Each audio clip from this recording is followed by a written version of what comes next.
¿Ahora sí me ve? Ahora sí se te ve, sí. Perfecto. Ya les comparto entonces. Bueno, primero que ante todo me gustaría presentarme. Para mí es un placer estar con ustedes, compartiendo un poco de información sobre lo que es el procesamiento sensorial y cómo impacta en la vida de los niños con autismo. Justamente es un tema bastante extenso, pero bueno, traté de hacerlo lo más ameno posible para que todos entendamos y podamos llevarnos un poco más de información sobre el procesamiento sensorial. Entonces, vamos a iniciar con la exposición. Ya les comparto entonces.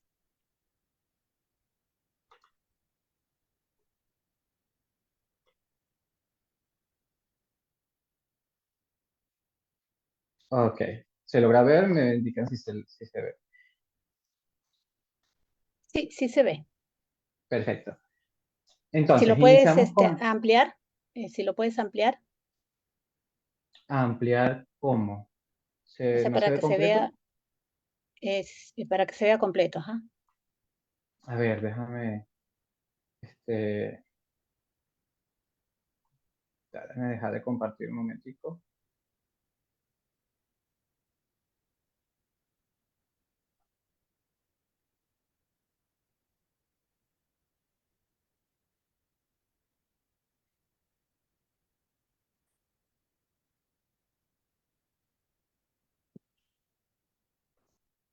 Ahora se ve más amplio o se ve más grande, ¿no? ¿O Sí, no? ahora sí se ve bien, ahora sí se ve bien. Ok, perfecto. Listo. Entonces, vamos a iniciar. Primero, antes que todo, y entrar en tema de lo que es los sentidos, quisiéramos abordar un poco sobre qué es el autismo y por qué es tan importante el tema del procesamiento sensorial, ¿sí? ¿Por qué se habla tanto de esto? Entonces, primero que todo, ¿qué es el autismo? El trastorno del espectro autista es una afección del desarrollo neurológico con implicación multidimensional caracterizada por una interacción social disminuida con deficiencias en la comunicación a través del lenguaje verbal y no verbal e inflexibilidad en el comportamiento al presentar conductas repetitivas e intereses restringidos. En el actual manual diagnóstico, o el DSM-5 por sus siglas en inglés, encontramos cambio en la clasificación frente al manual anterior, estableciendo una única categoría independiente para los trastornos del espectro autista. Es decir, el síndrome de Asperger no se encuentra separado y es incluido dentro del tema. Además, el cambio conceptual y terminológico de los trastornos generalizados del desarrollo por los trastornos del espectro autista, que explica mejor la diversidad del grupo de trastornos y tiene más utilidad clínica y educativa porque conecta mucho mejor con las necesidades de apoyo de las personas. Por otra parte, se fusionan las competencias sociales y comunicativas en un solo criterio que parece oportuno y coherente con los estudios, porque para hacer el diagnóstico debe estar fusionada sin lugar a dudas. Digamos que una persona puede tener una alteración de la comunicación, pero tener las competencias sociales bien y no necesariamente es una persona que está dentro del espectro autista. La exigencia de un mayor número de síntomas en el ambiente social que aumentará la validez del diagnóstico y lo que se estaba esperando desde hace mucho tiempo, que era la incorporación del criterio de alteraciones sensoriales y la eliminación del criterio de atención a partes de objetos en el área de repertorio de conductas e intereses restringidos. Porque, por ejemplo, esto se puede confundir con otro diagnóstico como el trastorno obsesivo compulsivo. Para hacer el diagnóstico del trastorno del espectro autista, el niño debe cumplir con los criterios A, B, C y D. Esto es importante porque de aquí parte el desarrollo de la ponencia y entenderemos por qué los sentidos son tan importantes en esta población. El criterio A se refiere a déficits persistentes en la comunicación y en la interacción social en diversos contextos. El criterio B abarca los patrones de comportamientos, intereses o actividades restringidas y repetitivas. Y de este criterio vamos a hablar en un rato. El criterio C indica que los síntomas deben estar presentes en la primera infancia, aunque pueden no llegar a manifestarse hasta que las demandas sociales excedan las limitadas capacidades. Y el criterio D, que expresa que la conjunción de los síntomas debe limitar y discapacitar el funcionamiento cotidiano del individuo. Claro, es que cuando abrimos el criterio B, vemos que abarca los patrones de comportamientos e intereses o actividades restringidas. Cuando nos enfocamos dentro de este criterio, encontramos que este es un punto importante para los terapeutas, nosotros los terapeutas ocupacionales, debido a que dentro de los comportamientos, actividades restringidas y repetitivas abordan los problemas sensoriales en el aunque muy breve y todo, y solo es como la hipo y la hiperresponsividad. Pero esto no es una descripción completa de lo que realmente es el procesamiento sensorial. No obstante, esto es un reconocimiento que ha aumentado la conciencia del área sensorial y su importancia en el diagnóstico e intervención en las personas con autismo. Entonces, para poder entender los problemas del procesamiento sensorial que afectan a las personas con autismo, es importante conocer los sistemas sensoriales que están involucrados en el procesamiento sensorial y cómo impactan en el desarrollo del niño. Cuando hablamos de los sentidos, estamos haciendo referencia a la percepción de señales ambientales que está mediada por receptores sensoriales. Estos receptores sensoriales detectan estímulos y los transforman en una señal electroquímica que es transmitida por las neuronas del sistema nervioso central. Los sistemas sensoriales que transmiten información sobre el mundo exterior a menudo pueden subdividirse en los que ya conocemos, pero en esto vamos a incluir dos sistemas muy importantes que probablemente muchos no conozcan. Entonces vamos a comenzar primero con que es el sistema táctil, que contribuye al desarrollo emocional, a la protección, a las habilidades motoras orales y a movimientos precisos y expertos. Cuando hablamos del propioceptivo, estamos hablando de un sistema que brinda información información de la posición y movimiento de los músculos y de las articulaciones y contribuye a la conciencia de la posición corporal. Regula la dirección y cantidad de fuerza durante el movimiento y ahí favorece la autorregulación. Eso es muy importante. El sistema vestibular, que es otro sistema que no se habla con mucha frecuencia, nos da el sentido espacial de la orientación y el equilibrio y contribuye en el desarrollo de la estabilidad emocional, control postural y coordinación motora. El sistema olfatorio y el gustativo, que tienen un rol en el apego con el cuidador, a la protección contra sustancias nocivas, así como acción hacia sustancias potencialmente nutritivas. La audición, que proporciona información sobre estímulos distantes, facilitando la orientación espacial y el desarrollo del lenguaje. Y la visión, que es muy importante ya que toma control temprano en el desarrollo y favorece el apego, la orientación espacial, movimientos en el espacio y las habilidades sociales por el contacto visual y cómo nos relacionamos con la gente visualmente. Luego de esos receptores reciban el estímulo sensorial, en el cerebro sucede algo conocido como procesamiento sensorial, que no es nada más que el constructo general para resumir varias interacciones neuronales en el cerebro asociadas con las señales sensoriales entrantes del ambiente o del propio cuerpo y las respuestas resultantes de ese input. Esto significa que el procesamiento sensorial incluye la detección del input sensorial, la modulación del input sensorial, la integración del input sensorial y la discriminación del input sensorial. Todo eso es parte de lo que nosotros llamamos procesamiento sensorial. Entonces, cuando logramos registrar, modular y discriminar el input sensorial, no tenemos problema. Entonces decimos de que el niño está bien. Pero si el niño tiene algún problema o dificultad en algunos de estos niveles, podemos observar patrones de disfunción que afectan el procesamiento sensorial y por consiguiente el desarrollo del niño y su desempeño en diferentes actividades. Cuando hablamos de desórdenes de procesamiento sensorial, encontramos que se pueden dividir en dos grandes grupos. Los problemas de modulación sensorial que afectan el nivel de alerta y la regulación de la conducta, y los problemas de registro, discriminación y percepción que afectan el control de los movimientos. Cada tipo puede ser visto en aislamiento, pero es mucho más común que los niños presenten dos o más de estos problemas. Entonces, para hacerlo un poco más gráfico, podemos ver que los patrones, como ya les mencioné anteriormente, están divididos por los problemas de modulación, que impactan el nivel de alerta, los de registro y discriminación, que impactan el control motor, y cuando los vemos en las nomenclaturas, observamos que este, dentro de los trastornos de modulación tenemos al defensivo táctil, al inseguro gravitacional, al aversivo al movimiento y al hiporresponsivo al vestibular. Todos estos van a impactar en el nivel de alerta del niño. Y por otro lado, tenemos entonces los problemas de registro que están más asociados con problemas, como le dije, motores, de movimiento. Entonces aquí podemos observar problemas, dificultades como el déficit postural ocular, el déficit vestibular e integración bilateral, la somatodispraxia y la visodispraxia. En esta oportunidad vamos a enfocarnos entonces en lo que son los desórdenes de modulación.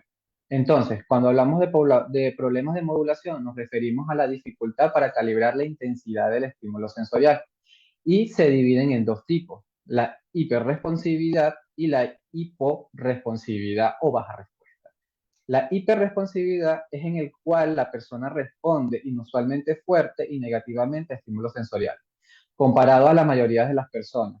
Y esto puede generar ansiedad, sobreexcitación y o dificultad para soportar los estímulos. La hiporesponsividad o la baja respuesta es en el cual la persona no responde a estímulos sensoriales a la misma medida que la mayoría de la gente, primordialmente hacia el sistema vestibular, por lo que quien la presenta puede no percatarse de inputs sutiles o anhelar inputs fuertes o en casos extremos no registrar información sensorial fundamental, incluso aquellas que avisan de alguna amenaza vital. Entre las hiperrespuestas, dentro de la hiperresponsividad, vemos el tema de la defensividad táctil. Entonces, el niño que es defensivo táctil va a responder de forma aversiva a tacto ligero o a tacto que se mueve encima de la piel, como por ejemplo un mosquito que nos camina por encima de la mano. Este tipo de tacto es el por el cual las personas responden con mayor intensidad. También van a responder muchísimo más a tactos inesperados. Estos niños evitan materiales o comidas que tienen ciertas texturas o consistencias, como por ejemplo los jugos con grumo, alimentos con aliños, trabajar con gomas, con témpera, entre otros materiales. Pueden que busquen con frecuencia experiencias de presión profunda, porque la presión profunda no les molesta y aparte los puede calmar. Y así como también estímulos propioceptivos porque los puede ayudar a regular. Aparte también tenemos impacto importante en las actividades de autocuidado como el comer, el vestirse y el aseo personal. Y muchas veces esta es la razón muchas veces esas son las razones de consulta, porque a veces no son los niños que no quieren vestirse en la mañana o no quieren usar algunas prendas de vestir, les molestan las etiquetas del polo, las costuras en las medias, les molestan ciertos tipos de texturas en la ropa, entre otras. El corte de cabello, el corte de uñas, entre otras cosas. Y impacto importante en el juego y la participación social, debido a que no le va a gustar estar cerca de muchas personas porque lo pueden rozar o tocar, y eso puede desencadenar reacciones agresivas o negativas como golpear, llorar, agresividad, entre otros. Por otro lado, tenemos entonces también la defensividad auditiva, y esto es bastante común. La defensividad auditiva es la hipersensibilidad a sonidos que no le molestan a otros. Estos niños van a tener respuestas aversivas a sonidos a señales como angustia en ambientes ruidosos, angustia o distracción cuando se encuentran con ciertos tipos de sonidos. Ejemplos, sonidos estridentes, alarmas, máquinas o electrodomésticos. Esos son los típicos niños que les molesta las licuadoras o las aspiradoras, se las pasan mal con ese tipo de electrodomésticos. Puede taparse los oídos como si el sonido fuese doloroso o huye de la fuente de sonido. Y esto lo vemos mucho en los niños con autismo. Y aparte también la participación en actividades de grupo o en la comunidad pueden ser afectadas. Entonces pasamos a lo que son las hiperrespuestas al vestibular. A continuación entonces podemos ver lo que es la inseguridad gravitacional y la aversión al movimiento. La inseguridad gravitacional se presenta como una respuesta extremadamente alta de ansiedad o miedo de mover la cabeza o el cuerpo a través del espacio, moviéndose con mucha cautela. Estos son los niños que se mueven lentamente, no escalan porque no les gusta separar los pies del piso, no les gustan las escaleras mecánicas, no les gustan los elevadores. Algunas de las conductas que podemos observar son que los movimientos de la cabeza hacia atrás en el espacio, que son usualmente evitados por ellos, como por ejemplo el para lavarse el cabello, o los niños que evitan y rechazan ponerse de espalda para cambiarle los pañales, tienen un impacto importante en el juego, ya que el niño evita y tiene una participación extremadamente limitada en juegos de motricidad gruesa, en deportes, son niños que no hacen deporte, eventualmente tiene un juego social bastante limitado. Frecuentemente crea limitaciones serias en movilidad en la comunidad porque tiene miedo a, como les dije anteriormente, a subir las escaleras mecánicas, a los elevadores, a entrar y salir de un carro o de los transportes públicos. Y tenemos entonces a la aversión al movimiento. La aversión al movimiento es el intenso sentimiento de incomodidad o náusea, vómitos y excesivo mareo o vértigo después de una aceleración angular. Especialmente en rotación, se cree que se debe a la deficiencia de la modulación del sistema de los estímulos del canal semicircular, a pesar de que no se trata como un problema de integración sensorial y se refiere a evaluación médica y tratamiento, ayuda mucho combinar el tratamiento médico con el terapeuta. Y tenemos la defensividad en otros sistemas, como por ejemplo la sobrerespuesta al visual, que se debe como una angustia por estímulos visuales cuando el cuerpo está en movimiento.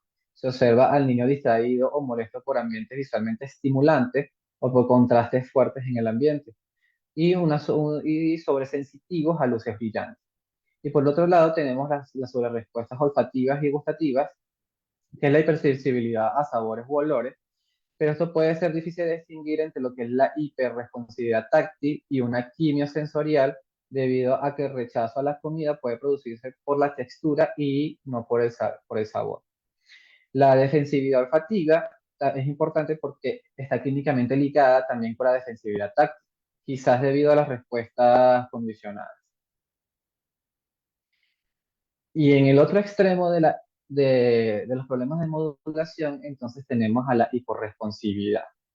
Es el otro extremo de la modulación, donde las manifestaciones conductuales en niños hiporresponsivos incluyen dos opuestos: la búsqueda de sensaciones para aumentar el nivel de alerta y o pasividad o baja conducta exploratoria. La hiporresponsividad vestibular, el niño que es hiporresponsivo vestibular, va a tener problemas motores e impacta en el nivel de alerta, por lo cual este niño va a mostrar características como respuestas emocionales de baja intensidad o escasa, poca socialización. Por lo general son niños que son rellenos de grupos o son niños sedentarios, no comprenden situaciones de peligro, muestran fascinación por sirenas, luces intermitentes, ruidos agudos o intensos, responden a órdenes verbales o gestos exagerados y presentan problemas motores, como ya lo había comentado, como el de control postural, coordinación motora bilateral, entre otros. Y por otro lado, entonces tenemos el buscador de sensaciones, que lo podemos dividir en los buscadores de sensaciones vestibulares y el buscador de sensación propioceptiva. El buscador de sensaciones vestibulares anhela movimientos en el espacio, le gusta girar, correr, balancearse y saltar, y les encantan los parques de diversiones que proveen de un impulso vestibular intenso. Y el buscador de sensaciones propioceptivas es el niño que pisa fuerte al caminar, empuja los objetos, los rompe también, y a las personas también las empuja. Les gusta chocar, saltar, golpear, puede buscar presión táctil profunda. Y lo importante en esto también es que la búsqueda de sensaciones puede ser una estrategia para superar una defensividad en otros sistemas sensoriales.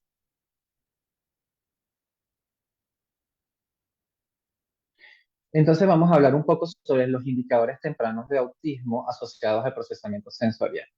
Los primeros indicadores sensoriales incluyen diferencias, en las respuestas a la información sensorial del entorno, como una respuesta excesiva a la información táctil y auditiva y una menor orientación a estímulos visuales y auditivos.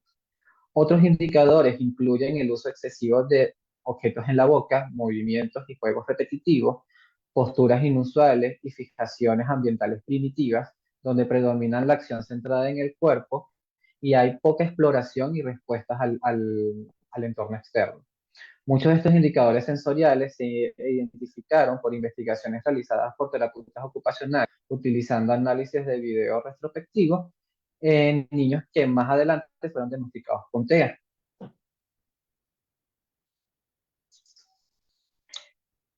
Weatherby en el 2019 identificó los 16 signos más importantes en la detección del trastorno del espectro autista hasta los 16 meses, en el cual podemos ver los siguientes.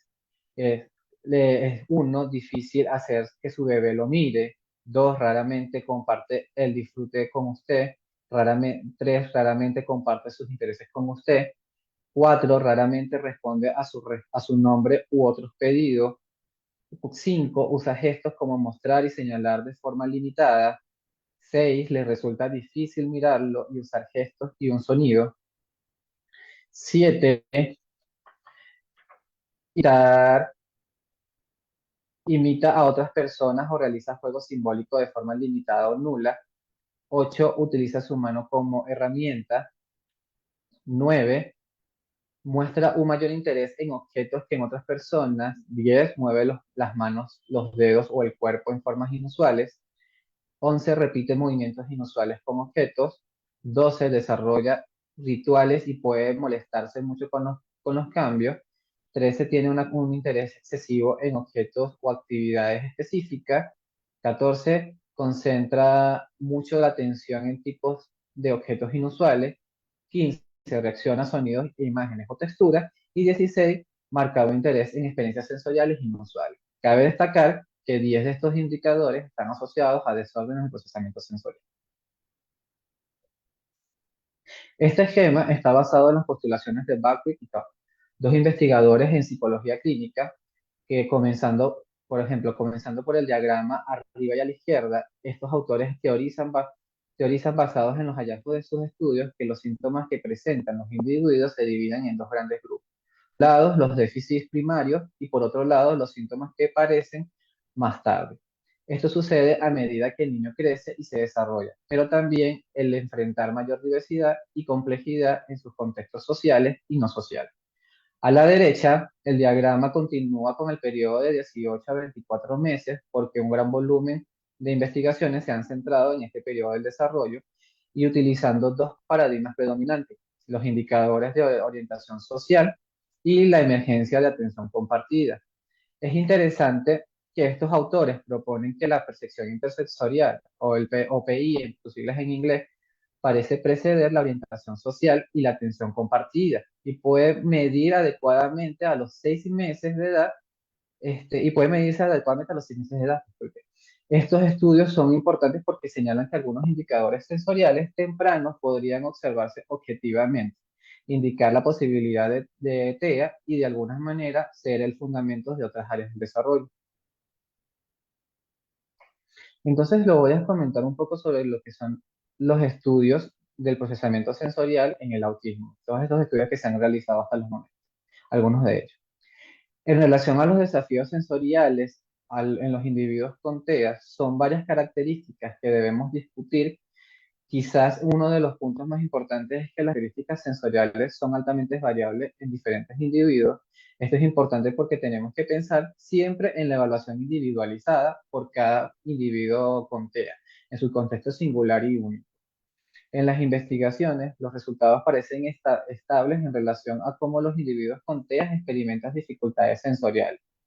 Un estudio que examinó la presencia de diferencias en las respuestas a eventos sensoriales en una muestra de 25.627 niños entre 4 y 8 años de edad reportó una incidencia del 74%. Esto significa, esto significa que los problemas sensoriales se observan en una gran cantidad de niños con TEA. Del mismo modo, estos problemas parecen continuar en la adolescencia y en la vida adulta. Las características sensoriales también tienen un gran impacto o efecto en cascada en el desarrollo y la participación en la vida social y comunitaria en individuos con TEA.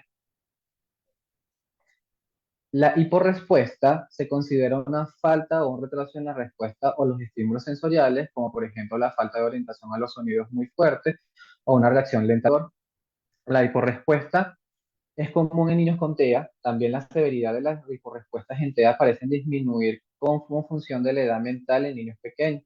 Algunos estudios reportan que podrían disminuir o ser menos severas con el tiempo, mientras que otros nos describen cambios a largo plazo. La hiporrespuesta ha sido vinculada a déficit en la atención compartida y también al desarrollo del lenguaje. Esto es súper importante. También podría estar asociado a un patrón más severo de funcionamiento adaptativo y de comunicación. Y la hiperrespuesta se define como una respuesta exagerada o de evitación a los estímulos sensoriales, como por ejemplo angustia durante el aseo personal o la aversión a los sonidos. Y esta también es muy común en los niños con TEA. Algunos estudios indican que pueden volverse más predominantes durante la transición de la etapa preescolar a la escolar, y quizás debido a los mayores desafíos sensoriales a los que deben enfrentarse niños más grandes. También ha sido relacionado a un estilo cognitivo de sistematizar o atender a detalles más que a otras personas, y esto puede asociarse a comportamientos como desear que los objetos y situaciones se mantengan estables y predecibles. También podría ser un mecanismo subyacente a las actividades, intereses y comportamientos restrictivos y repetitivos. En la intervención de terapia ocupacional con integración sensorial en TEA, existe evidencia que respalda el uso de la intervención de terapia ocupacional con integración sensorial en personas con trastorno del espectro autista. En la mayoría de las siguientes áreas, desempeño funcional y participación, podemos observar los siguientes beneficios. Objetivos funcionales individualizados, mejoras en las destrezas motoras, en la cognición, tareas preacadémicas y académicas, mejorías en el sueño, en el comportamiento adaptativo y de autoayuda, habilidades de juego y respuesta social, disminución de los comportamientos de autoestimulación y autolesión, reducción en la asistencia proporcionada por el cuidador en actividades de autoayuda y participación social, mejoría en la participación familiar, participación comunitaria y actividades fuera del hogar, y mejorías en la comunicación, lenguaje y destrezas sociales, así como mejorías en el desempeño ocupacional. Debemos tener claro que diferentes estudios utilizan diseños de investigación, muestras, edades, factores asociados e instrumentos de medición. No puedo considerar un solo estudio, sino la replicación de estudios en todos sus niveles, porque cada estudio informa un aspecto diferente de cómo funciona la intervención en integración sensorial. De hecho, el 95 al 99% de los terapeutas ocupacionales que trabajan con niños con TEA informa que utiliza integración sensorial en el abordaje de esta población, percibiendo mayor progreso en sus pacientes con TEA. Habiendo mencionado esto, es importante diferenciar que primero somos terapeutas ocupacionales y no terapeutas de integración sensorial. Y eso debemos diferenciar cuando TEO con enfoque de integración sensorial y no es un enfoque apropiado para trabajar con nuestros clientes. Ciertamente los niños con TEA se benefician muchísimo, y esto lo hemos visto, de la intervención con integración sensorial, pero también de la combinación de la integración sensorial con otros abordajes que son compatibles con los principios de integración sensorial. Me gustaría entonces cerrar esta charla con una frase que justamente no sé mucho observé de, de Temple Grandin, que dice que las diferencias entre una persona exitosa, escuché, hay alguien que está teniendo como una vibración ahí,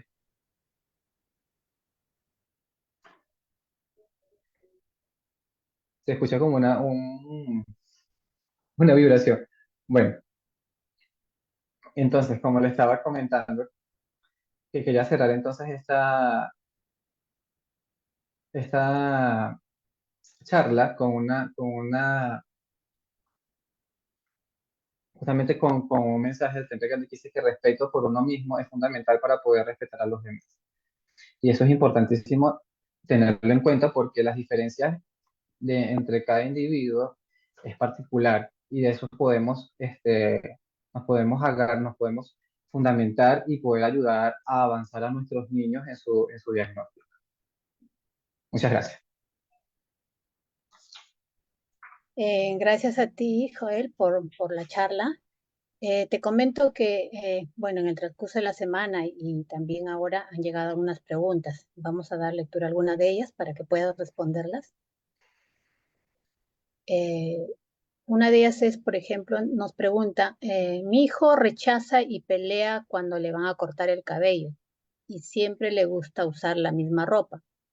Por lo que nos has explicado, pensaría que por rechazar que lo toquen sería más tranquilo, pero es todo lo contrario, es muy movido. ¿A qué se debe esto? Ya. Como explicaba en una de las láminas, la defensividad táctil es lo que por lo que pareciese que es lo que está presentando este niño. Y por lo general sí rechazan texturas, pero ese nivel alto de actividad se debe a que muchas veces ellos buscan información en otros sistemas para autorregularse. En este caso, muchas veces los niños que son defensivos táctiles buscan información propioceptiva para poder regular y mejorar, o sea, hacerlo más tolerable el tema del rechazo hacia las texturas. Por eso es que corre, salta, brinca, se trepa, porque está buscando alta intensidad y alta cantidad de información propioceptiva. Ok.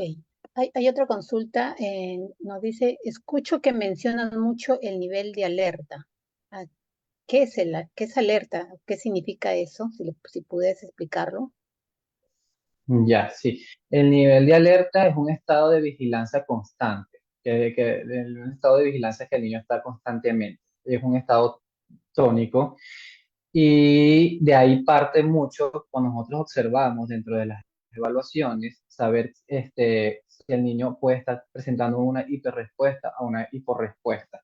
Porque los niños, por lo general, que tienen un nivel de alerta alto, son niños que están pendientes de todo lo que está pasando a su alrededor para evitar que los toquen de forma inesperada, porque rechazan, por ejemplo, en el caso de los niños con defensividad táctil, o que los muevan de forma inesperada, como por ejemplo los niños con inseguridad gravitacional. En el caso del nivel bajo de alerta, son niños que tienen un nivel base, o sea, un estado de vigilancia base bastante baja. Son niños que parecen dormidos, aletargados, no se percatan de lo que está pasando alrededor. Entonces, a eso es a lo que nosotros nos referimos con nivel de alerta. Bueno, nos escribe Ana Córdoba. Ella comenta que tiene un niño de 6 años diagnosticado con TEA. Desde hace 2 años lleva terapia. Él ya habla, pero lo que todavía tiene son movimientos de manos, rechina los dientes y huele el cabello mientras se pasa por la nariz. ¿Cómo puede ayudarle para disminuir esto? Pregunta. Los movimientos de las manos son movimientos estereotipados. Son conductas, son indicadores nucleares del síndrome del trastorno del espectro autista, perdón. El tema de oler el cabello, habría que hacer una evaluación, puede ser un tema táctil, puede ser, como lo había mencionado, una falla de registro y que pues esté buscando información táctil. Si el tema es oler el cabello, había que ver si realmente es oler o si se está pasando el cabello por la nariz, porque pues, eso también nos puede ayudar a discriminar si es un tema táctil o si es un tema olfativo, ¿sí? Por lo general, las estrategias que nosotros utilizamos, bueno, primero y principal, cada intervención y cada abordaje que nosotros aplicamos es individualizado porque los sistemas sensoriales no son iguales en todos los niños con TEAs y cada uno maneja un perfil sensorial, por eso es que el tratamiento es personalizado, pero sí los estímulos receptivos ayudan mucho a organizar estas búsquedas de sensaciones. Cuando me refiero a estímulos propioceptivos, me refiero a actividades que generen un alto nivel o alta intensidad de fuerza. Por ejemplo, cargar, empujar, alar cosas que tengan un peso considerable, que el niño pueda vencer, pero que se le ve que hace su esfuerzo para poder vencer. Esto ayuda mucho a organizar. Ok. También nos escribe Lika. Ella dice, mi hijo tiene 4 años y ya tiene el diagnóstico. Bueno, tiene el diagnóstico desde los 4 años. Ahora tiene 12 años y siempre es incómodo cortarle el cabello. Dice que se siente mucho picazón y hasta hoy padecemos.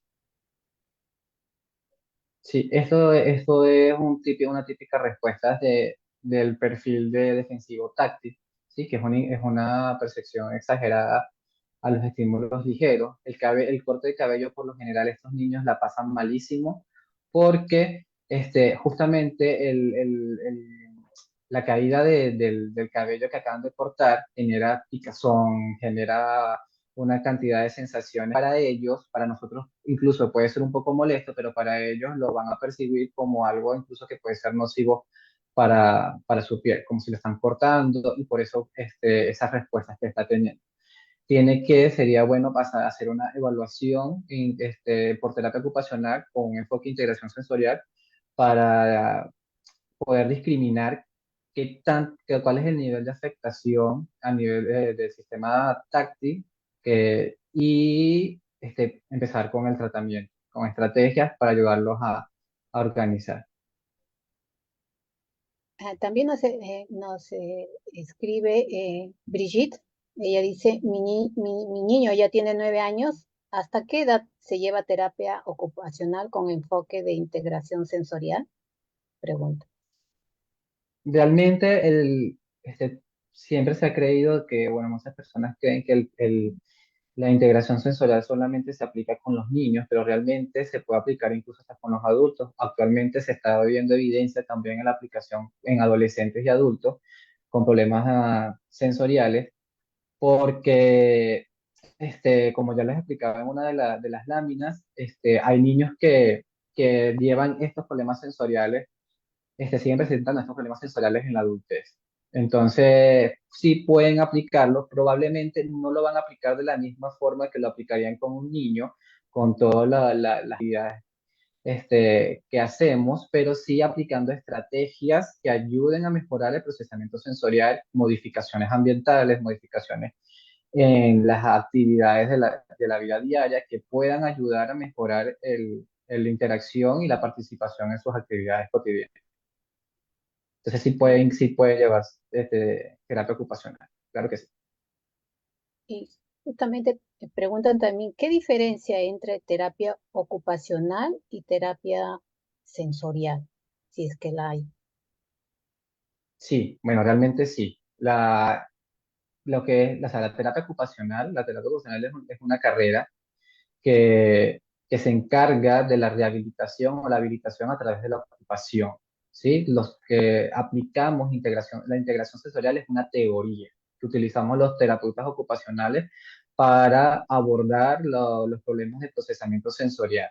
Entonces, realmente la teoría, la integración sensorial va a complementar la terapia ocupacional, ¿sí? El abordaje que hacemos nosotros los terapeutas ocupacionales con el niño. No solamente aplicamos integración sensorial, sino aplicamos una serie de técnicas y abordajes que podemos inclusive hasta, como les decía al final, complementar con la integración sensorial para mejores resultados. Entonces, la integración sensorial es un marco, es una teoría y es un marco de referencia que nosotros los terapeutas ocupacionales utilizamos para trabajar con los niños. Ok. Úrsula nos pregunta, ¿qué actividades diarias pueden ayudar a mejorar el procesamiento sensorial en los niños con autismo en casa? Sí, mira, bueno, esto es algo relativo porque como le explicaba, cada niño tiene un perfil sensorial distinto. Por eso es que nosotros hacemos una evaluación exhaustiva, bien precisa, para poder identificar los perfiles sensoriales en los niños. Y a través de esto es que nosotros empezamos a dar la intervención, el abordaje, el tratamiento, valga la redundancia, y dar estrategias para trabajar en casa, ¿sí? Porque ¿qué pasa? Lo que probablemente puede servir para un niño con autismo, para el otro niño no, porque probablemente maneja perfiles sensoriales diferentes. Entonces lo que puede hacer es que al otro niño, es como una medicina. Probablemente dos personas pueden tener dolor de estómago y una puede tener una bacteria en el estómago y el otro puede ser por gastritis, etcétera, y son tratamientos totalmente diferentes. Entonces, pero igual como yo explicaba en un inicio, como explicaba en la primera pregunta, los estímulos propioceptivos, hablar, todo lo que tenga que ver con hablar, cargar, involucrarlos en las actividades diarias en la casa, necesitan mover muebles, necesitan mover cajas en la casa, poner al niño que desea que los mueva, necesitan cargar la lavadora con la ropa, hacer que el niño traiga la cesta de ropa sucia y él ayude a cargar la lavadora. Eso también es una actividad de la vida diaria que puede realizar el niño con dificultades sensoriales. Ujú. Nos escribe también María, ella dice que es docente y en clases tiene niños con TEA y uno de los problemas que se presenta justamente son estas sobrecargas sensoriales, ¿no? Y Ujú. pídele, le des recomendaciones de cómo puede ella manejar en aula estas Mira, situaciones. esto es algo que pasa bastante en los colegios, principalmente los que más sucede son con los niños hiperresponsivos porque son los que mayormente llegan a una sobrecarga. Este, lo principal es identificar antes de que suceda la sobrecarga, ¿sí? Por ejemplo, esta charla de hoy justamente está dirigida para que muchas personas logren, puedan identificar antes de que suceda una sobrecarga y poder abordar a tiempo. Entonces, lo principal es identificar los signos de una desregulación. Por ejemplo, el nivel que está chillando, que se está parando mucho del asiento, que está salta de un lado para el otro, que ya empieza a tener ese tipo de conductas inapropiadas. Las estrategias que se pueden utilizar es, uno, disminuir, o sea, primero, si no se puede controlar el ambiente, tratar de sacar al niño del ambiente que lo está desorganizando. Eso es importante, porque mientras el niño esté dentro del ambiente que le está sobrecargando, el niño va a seguir con una sobrecarga, no se va a regular. Entonces, una de las cosas es sacarlo del ambiente.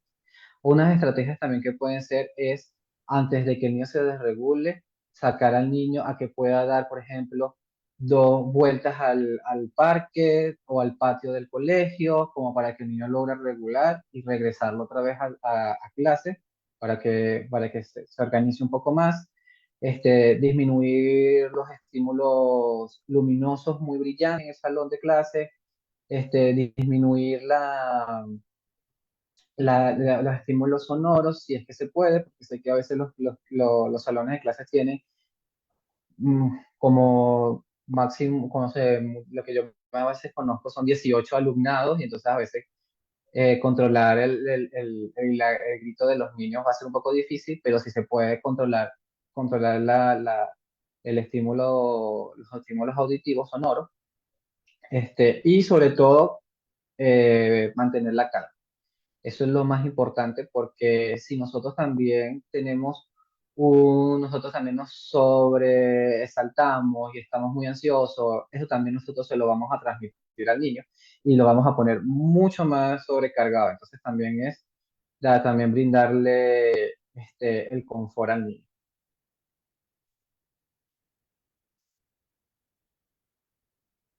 No se te escucha, te tienes el micrófono apagado. Sí, te decía, te daba las gracias por tu participación. Eh, Vamos a dar por concluida la sesión de hoy. Invitamos a todos a quienes están conectados hoy para la próxima charla, el próximo martes a la misma hora. Este día se hablará sobre cómo manejar la crisis en el autismo. Eh, ¿Deseas decir algo más, despedirte, Joel, para dar por finalizada la sesión? Bueno, yo encantado con haberles traído este tema tan importante porque en verdad que creo que esto marca un antes y un después con relación a los papás que no entienden a veces por algunas conductas en los niños y pueden ayudar a identificar, como les mencionaba anteriormente, anticiparse ante este tipo de conductas o situaciones que puedan desorganizar al niño. Entonces, esto puede también ayudar mucho a que los papás puedan abordar antes de una sobrecarga sensorial. Ok, gracias. Bueno, nuevamente buenas noches y hasta el próximo martes. Gracias, Joel.